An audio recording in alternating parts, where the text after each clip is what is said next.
Hello everyone, welcome to our channel. दोस्तों, आज मैं आपको प्रतिशत का वो सवाल बताऊंगा जहां से प्रतिशत लगभग शुरू होता है। ठीक है, ऐसे जो प्रतिशत के सवाल हैं, मैं गारंटी देता हूं कि कमजोर से कमजोर छात्र भी ये सवाल सीख सकता है। बहुत आसान है, बहुत सरल तरीका है, आप एक बार देखिए। ठीक है, और पूरा वीडियो देखना। यहाँ पर क्या है, दो तरीके मैं बताऊँगा। ठीक है, किसी संख्या का, अभी हम लोगों को पता नहीं कि वो संख्या कौन सी है, किसी संख्या का मतलब क्या होता है, गुणा होता है। ठीक है, 12% 72 है। ठीक है, तो उस संख्या का 44% कितना होगा। तो सबसे बेसिक तरीका पता करते हैं। ठीक है, किसी संख्या का, अब हमें वो संख्या नहीं पता है, लेकिन हम उसे क्या मान लेते हैं, x मान लेते हैं। ठीक है, वो संख्या क्या, x मान लेते हैं। किसी संख्या का, जैसा सवाल जा रहा है उसी तरीके से हम लोग सवाल को करेंगे। ठीक है, और कहीं से भी भटकना नहीं है। जैसे ये सवाल, ये लाइन है, इस लाइन को पहले कंप्लीट करेंगे, फिर दूसरी लाइन पर हम लोग आएंगे। ठीक है, तो इसमें क्या है, किसी संख्या का, ठीक है, किसी संख्या का गुणा लगा देंगे। 12%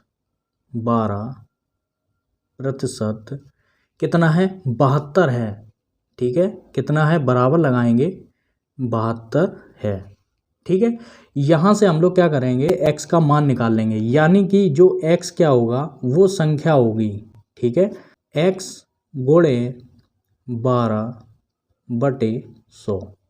ठीक है, बराबर लगाएंगे, 72 लिखेंगे, और इसे हम लोग क्या करेंगे, क्रॉस गुणा कर देंगे। ठीक है, तो x बराबर 72 गुणे 100/12।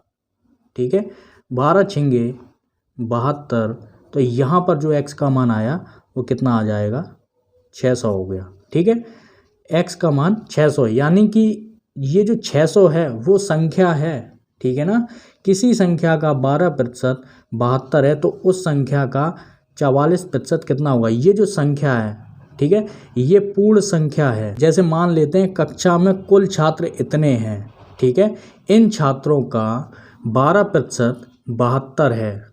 ठीक है, आगे देखते हैं, तो उस संख्या का 44% कितना होगा। उसमें क्या आ जाएगा, देखिए, किसी संख्या का 12% 72 है, तो कुल संख्या बताइए। ठीक है, या फिर ये भी कह सकता है इस सवाल में कि किसी कक्षा में छात्रों की संख्या का, या फिर छात्रों की कुल संख्या का 12% 72 है, तो उस कक्षा में कुल कितने छात्र हैं, ये भी पूछा जा सकता था। लेकिन इस सवाल में क्या पूछ दिया गया कि उस संख्या का, यानी कि उस संख्या मतलब जो निकाली गई संख्या, उस संख्या का 44% ही पूछा गया है, कुल नहीं पूछा गया है, सिर्फ 44% बता दीजिए।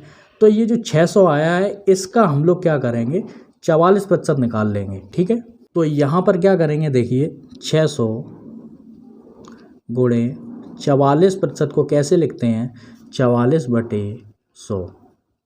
ठीक है, 0 से 0 चला गया, 6 चौके 24, 6 चौके 24 और 26। ठीक है, 264, मतलब उस संख्या का 44% कितना हो गया, 264। यही आपका आंसर हो जाएगा। ठीक है, अब देखिए, तरीका समझिए और आराम से सीखेंगे। ठीक है, अब दूसरा तरीका देख लेते हैं। दूसरा तरीका क्या कहता है, ये आपका फर्स्ट हो गया था और ये आपका सेकंड है। ठीक है, यहाँ पर दूसरा तरीका क्या है, एक एक नियम का। ठीक है, बहुत आसान है, कोई दिक्कत की बात नहीं। किसी संख्या का 12% 72 है, तो हम लोग डायरेक्ट लिखेंगे। क्या लिखेंगे, 12% किसके बराबर है, 72 के बराबर है। ठीक है, सबसे अच्छा तरीका मुझे यही वाला लगता है। 12% किसके बराबर है, 72 के है। ठीक है, या फिर ऐसे कह सकते हो कि 12 रुपये में 72 टॉफ़ियाँ आती हैं। ठीक है ना, जैसे मान लेते हैं 5 रुपये में कितनी टॉफ़ियाँ आती हैं, 10 टॉफ़ियाँ आती हैं। तो 1 रुपये में कितनी टॉफ़ियाँ आएंगी, देखिए, 10/5, तो 5 दूनी 10। ठीक है, तो 1 रुपये में कितनी टॉफ़ियाँ हो गई, 2 टॉफ़ियाँ हो गई। ठीक है, इसी तरीके से सेम टू सेम ये वाला है। ठीक है, तो 12% किसके बराबर है, 72 के बराबर है, तो 1% किसके बराबर होगा, वही हम लोगों को भाग देना पड़ेगा। ठीक है, 72/12। ठीक है, और 12 छिंगे 72। ठीक, अब यहाँ पर 1% किसके बराबर हुआ, 6 के बराबर हुआ। ठीक है, यहाँ पर अब हम लोग डायरेक्ट करेंगे, डायरेक्ट। ठीक है, डायरेक्ट कैसे करेंगे, 44% कितना होगा, 44% होगा दोस्तों, 44% कितने के बराबर होगा, 6 गुणे 44। ठीक है, यहाँ पर अगर हम लोगों से पूछ दिया जाता कि कुल कितना होगा, अगर कुल लिख के आ जाता तो हम लोग 100 गुणे करते। ठीक है, 100 गुणे 6 कर देते।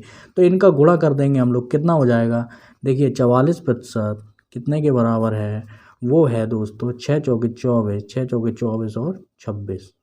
ठीक है, 264। या तो ये तरीका लगाइए या तो ये तरीका लगाइए। ये बेसिक वाला भी बहुत सरल है और ये वाला तरीका तो मेरा फेवरेट है। ठीक है, तो ज़्यादातर इसी तरीके से हम लोग सवाल करेंगे। ठीक है, तो आपको यहाँ पर कोई भी कन्फ्यूजन हो तो आप कमेंट बॉक्स में आ सकते हैं। ठीक है, पूरी तरीके से खुला हुआ है। और ऐसे जो फुटकर में जो मैं सवाल देता रहता हूँ, बनाता रहता हूँ, एक प्लेलिस्ट है मैथ के नाम से, आप उस प्लेलिस्ट में जाकर ऐसे सवालों को देख सकते हो। बहुत बेसिक तरीका बताया गया है। जब उन सवालों को देखोगे, मैं गारंटी देता हूँ कमज़ोर से कमज़ोर छात्र भी मैथ को सीख सकता है। ठीक है, ये आप अपने दिमाग से निकाल लीजिए कि आप पढ़ाई में कमज़ोर हैं। ठीक है, तो यहाँ पर मैं विदा लेना चाहता हूँ। अगर आपको ये वीडियो अच्छा लगा है तो लाइक करिए, सब्सक्राइब करिए। पूरा वीडियो देखने के लिए आपका बहुत बहुत धन्यवाद।